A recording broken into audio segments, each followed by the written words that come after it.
जरूरी सूचना है आप सभी स्टूडेंट्स के लिए। स्टडी फॉर सिविल सर्विसेज का Android app Google play store में आ चुका है, उसको प्लीज तुरंत इंस्टॉल कर लीजिए। और अगर आप स्टडी फॉर सिविल सर्विसेज के सिर्फ ऐप से कोई भी कोर्स, कोई भी पीडीएफ परचेस करते हैं तो उसमें अप्लाई कूपन, अगर आप ज्ञान सर जो है आप उसमें अप्लाई करते हैं, ये कूपन कोड है, तो उसमें 20% फीस तुरंत माफ हो जाएगी। मतलब 20% डिस्काउंट तुरंत उसमें लग जाएगा। ज्ञान सर लिखना है, नॉर्मली ज्ञान सर, स्मॉल लेटर में है सब कुछ, कोई स्पेस नहीं, कोई कॉलम नहीं, सिर्फ ज्ञान सर, GYANSIR। इस तरह से अगर कूपन कोड लगाते हैं आप ऐप में बाई करने से पहले, जो अप्लाई कूपन वाले में आता है, तो 20% का डिस्काउंट तुरंत मिलेगा। वीडियो देखिए। दोस्तों एक बार फिर से आपका स्वागत है यूपीपीएससी बेस्ड ऑनलाइन कोचिंग के इस यूट्यूब चैनल पर।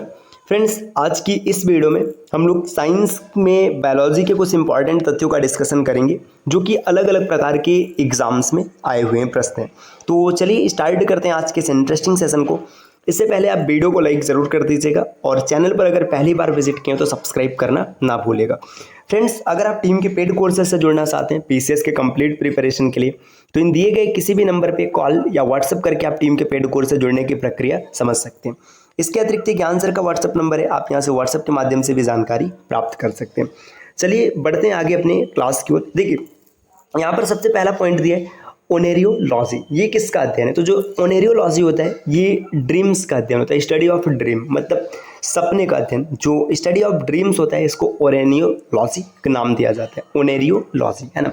टॉक्सिकोलॉजी, टॉक्सिको देखो नाम से पता चला, टॉक्सिक, टॉक्सिक का मतलब क्या होता है? विषैला। तो सीधी सी बात है, टॉक्सिकोलॉजी मतलब स्टडी ऑफ पॉइजन्स, मतलब जो जहर का अध्ययन होता है इसे टॉक्सिकोलॉजी कहते हैं। नेफ्रोलॉजी, देखिए नेफ्रो, बात यहाँ पे नेफ्रॉन की आ रही। अब नेफ्रॉन किसकी क्रियात्मक इकाई होती है? क्रियात्मक इकाई का मतलब किस अंग के सेल्स को नेफ्रॉन कहते हैं, है ना। तो ये होता है गुर्दा, मतलब किडनी की बात हो रही है ना, किडनी। तो यहाँ पे नाम से ही पता चल रहा है कि नेफ्रोलॉजी किसका है? स्टडी ऑफ किडनी, मतलब गुर्दा का अध्ययन क्या कहलाता है? नेफ्रोलॉजी। यहाँ पे एक पॉइंट जरूर याद रखिएगा, ये क्वेश्चन पेपर में बना है कई बार कि नेफ्रॉन किसकी क्रियात्मक इकाई होती है? तो नेफ्रॉन होती है क्रियात्मक इकाई गुर्दा मतलब किडनी की। इसको हिंदी में वृक्काणु भी कहते हैं, वृक्काणु, है ना। ये जरूर याद रखिएगा, है ना, क्योंकि पेपर में बनेगा तो फिर आप गलती कर जाएंगे। आगे यहाँ पर दिया ऑन्कोलॉजी, है ना। ऑन्कोलॉजी किस बीमारी के उपचार को कहते हैं? देखिए ऑन्को, है ना, ऑन्को वायरस के कारण क्या होता है? कैंसर होता है ना। तो इसी कारण ऑन्कोलॉजी की बात करेंगे तो कैंसर के उपचार को ऑन्कोलॉजी कहते हैं। ठीक, देखिए कैंसर एक ऐसी दशा होती है, कैंसर के बारे में थोड़ा सा बता दें, है ना। देखिए इसमें ये स्पेशल क्या होता है ना कि जो सेल होता है, सेल में म्यूटेशन होता है। म्यूटेशन का मतलब सेल्स का नेचर बदल जाता है और नॉर्मल सेल कैंसर सेल में कन्वर्ट हो जाते हैं। अब देखिए जो नॉर्मल सेल होता है इसमें कॉन्टेक्ट इनहिबिशन होता है ना, मतलब संपर्क रोध होता है, ये संपर्क होने के बाद रुक जाता है। जबकि कैंसर सेल में कॉन्टेक्ट इनहिबिशन खत्म हो जाते हैं। अब ये लगातार ग्रोथ करता रहता है, ग्रोथ करता रहता है, जिससे पहले ट्यूमर बनता है और फिर बाद में ट्यूमर धीरे धीरे बढ़ता है और ये कैंसर में तब्दील हो जाते हैं। आगे दिए चिकित्सा विज्ञान की कौन सी प्रशाखा यकृत के उपचार और अध्ययन से संबंधित? देखिए यकृत की बात करेंगे, यकृत मतलब अगर लिवर की बात किया जाएगा तो लिवर का जो अध्ययन होता है उसके बाद उसको हेप्टोलॉजी कहते हैं, है ना, स्टडी ऑफ लिवर, हेप्टोलॉजी, है ना। विज्ञान जिसमें पशु मानव के शारीरिक संरचना का विच्छेदन द्वारा सीखा जाता है। देखिए शारीरिक संरचना की बात है तो इसे एनाटॉमी कहते हैं। एनाटॉमी बहुत ही आसान सी बात है। पीडियाट्रिक्स किसके अध्ययन से संबंधित है? पीडियाट्रिक्स, है ना। पीडियाट्रिक्स का मतलब होता है जो शिशु होते हैं, मतलब शिशु रोग, इसको पढ़ना पीडियाट्रिक कहलाता है। कौन सा मनुष्य का अध्ययन है? एंथ्रोपोलॉजी, है ना। एंथ्रोपोलॉजी मतलब होता है मनुष्य का अध्ययन, है ना। आगे दिया है, देखिए लिखित दस्तावेज जो एक मानव विज्ञानी संस्कृति का चित्रण दर्शाते हुए अनुसंधान से तैयार करते हैं, मतलब इसको एथनोग्राफी कहते हैं। एथनोग्राफी का मतलब होता है एक ऐसा लिखित दस्तावेज होता है जो मानव विज्ञानी उसमें कुछ चित्रण और अनुसंधान के द्वारा उसे तैयार करते हैं। मानव जाति की बेहतरी मतलब मानव जाति में सुधार करने के लिए आनुवंशिक नियमों का अनुप्रयोग करने की एक शाखा को कहते हैं सुजननिकी, है ना, यूजेनिक्स, इसको इसका नाम याद रखिएगा।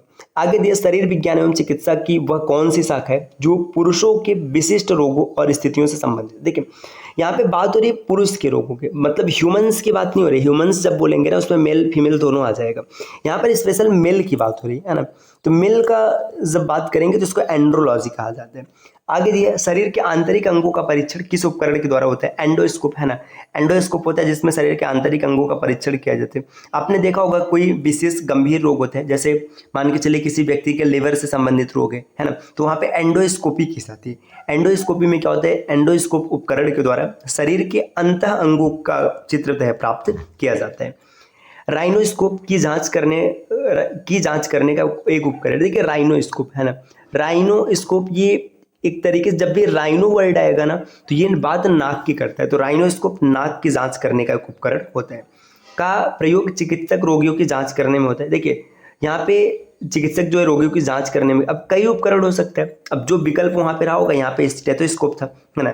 स्टेथोस्कोप की बात करेंगे तो आपने अक्सर देखा होगा, इसको सामान्य भाषा में कई जगह आला भी कहते हैं। आला का मतलब से आपने 100% हॉस्पिटल में देखा होगा कि डॉक्टर कान में, जैसे यहाँ पे देखिए ऐसा ही उपकरण होता है ना, यहाँ पे डॉक्टर इसे क्या करता है, इसे अपने कान में लगाते हैं और यहाँ से फिर क्या होता है, एक यहाँ पे ये डिटेक्टर होता है जिसे पेशेंट के बॉडी पर लगा करके चेक किया जाता है कि क्या स्थिति। तो इससे पता है क्या होता है, मतलब चीज़ों को थोड़ा स्पष्ट और क्लियर सुना जा सकता है ना। आगे दिया यहाँ पर लिखा है कि प्रथम मानव हृदय का प्रत्यारोपण किस वर्ष किया गया था। तो मानव की हार्ट का जो ट्रांसप्लांट हुआ था ये सबसे पहले 1967 में किया गया था। आगे दिए हृदय का पहला प्रतिस्थापन किसके द्वारा किया गया था। तो क्रिश्चियन बर्नार्ड, ये डॉक्टर होते हैं, इन्होंने क्या किया था, इन्होंने ट्रांसफर किया था हार्ट को।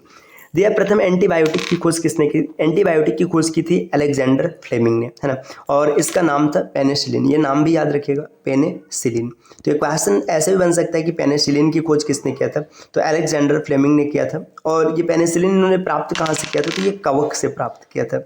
एक कवक था पेनिसिलियम नोटेटम, है ना, पेनिसिलियम नोटेटम, इससे इन्होंने इस पेनिसिलिन को प्राप्त किया था और बाद में इसके लिए इनको नोबेल पुरस्कार भी दिया गया था। आगे यहाँ पर दिया कौन सा जानवर बिना पानी पिए लंबे अवधि तक जीवित रह सकता है। यहाँ पे देखिए कंगारू और चूहा, यहाँ पे दो विकल्प यहाँ पर दिए गए। आगे दिया गया किसकी खोज के कारण वॉक्समैन को नोबेल पुरस्कार दिया गया था। देखिए स्ट्रेप्टोमाइसिन भी एक प्रकार की औषधि होती है, इसके खोज के कारण वॉक्समैन को नोबेल पुरस्कार मिला था। तो यहाँ से क्लियर हो गया कि स्ट्रेप्टोमाइसिन की खोज वॉक्समैन ने किया था। होम्योपैथिक के संस्थापक कौन है, तो भाई ये हाइनेमैन यहाँ पे लिखा है ना, ये होम्योपैथ के संस्थापक है। आज भी जो होम्योपैथी के डॉक्टर्स हैं, है ना, इनकी शपथ दिलाई जाती है ना। जैसे आपने मूवीज में देखा होगा कि जैसे पुलिस में कोई भर्ती होता है तो वहाँ पे दिखाता है कि सब साथ होकर के कसम खाते हैं कि हम कानून की कसम खाते हैं, वैसे ये हैं होम्योपैथी के जनक। इनकी शपथ आज भी होम्योपैथी डॉक्टर्स को दिलाई जाती है कि हम शपथ लेते हैं, मतलब जो भी वहाँ पे प्रक्रिया होता है ना। यहाँ पे देख किसने क्योर्स लाइक होम्योपैथिक सिद्धांत दिया था, तो ये दिया है सैमुअल हाइनेमैन ने। चलिए दोस्तों और आगे बढ़ते हैं। देखिए यहाँ पे और दिया जीव की रासायनिक संश्लेषण से उत्पत्ति का प्रयोगशाला में किसके द्वारा सिद्ध किया गया। मतलब देखिए जीव की रासायनिक संश्लेषण, मतलब जो जीव है ना ये रासायनिक विधि द्वारा उत्पन्न हो सकता है। ये मिलर ने एक्सपेरिमेंट किया था। मिलर के साथ एक नाम और आता है यूरे और मिलर का एक्सपेरिमेंट। इन्होंने क्या किया था, इन्होंने अमोनिया हाइड्रोजन और मेथेन, इन तीन कंपोनेंट्स को एक साथ एक बीकर में, मतलब यहाँ पे इनका उपकरण होता है, इसमें एक साथ इसे गर्म, इसमें विद्युत विसर्जन करा के ब्लड जैसा कंपोनेंट निर्मित करते हैं।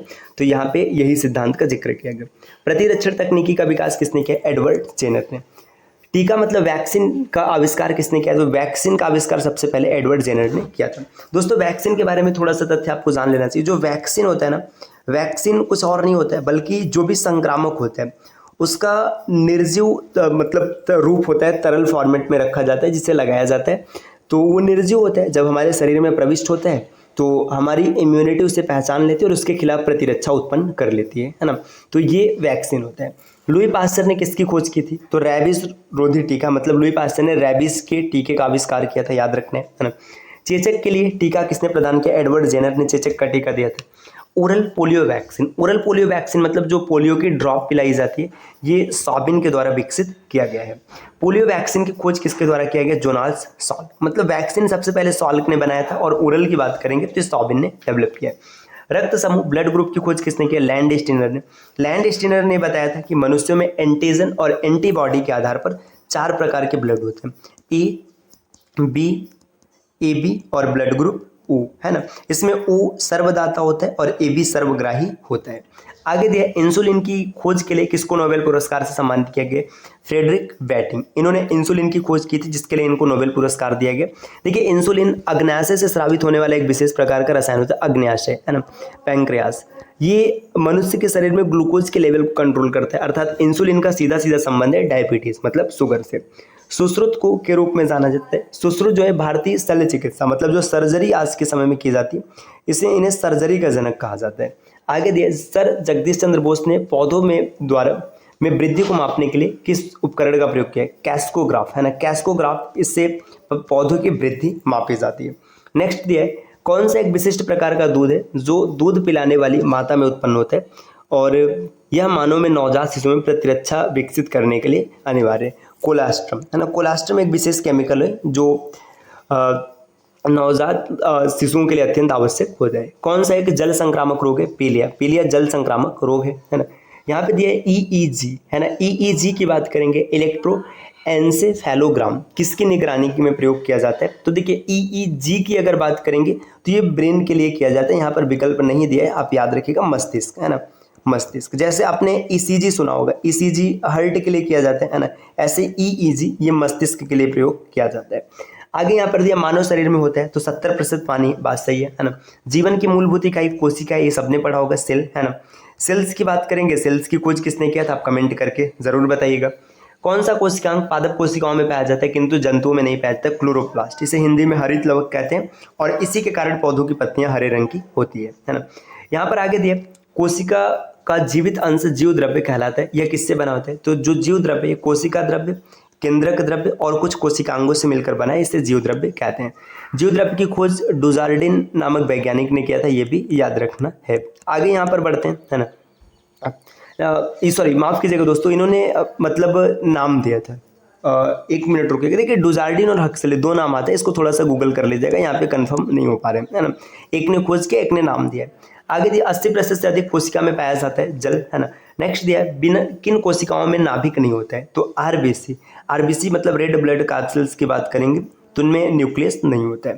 तो आज की एक छोटी सी क्लास रही जिसमें हम लोगों ने इतना डिस्कशन किया है। अगली क्लास में इसके आगे बढ़ेंगे दोस्तों। ये क्लास कैसी लगी कमेंट करके ज़रूर बताइएगा और इस प्रकार के वीडियोज़ को लगातार देखने के लिए चैनल को सब्सक्राइब करना ना भूलिएगा। अगर आप टीम के पेड कोर्सेज से जुड़ना चाहते हैं पीसीएस के कंप्लीट प्रिपरेशन के लिए तो इन दिए गए नंबर पे कॉल या व्हाट्सएप करके आप जानकारी प्राप्त कर सकते हैं। इसके अतिरिक्त एक आंसर का व्हाट्सएप नंबर है, आप यहाँ से व्हाट्सएप के माध्यम से जानकारी ले सकते हैं। मिलते हैं दोस्तों आपसे नेक्स्ट वीडियो में कुछ नए इन्फॉर्मेशन के साथ, तब तक के लिए नमस्कार।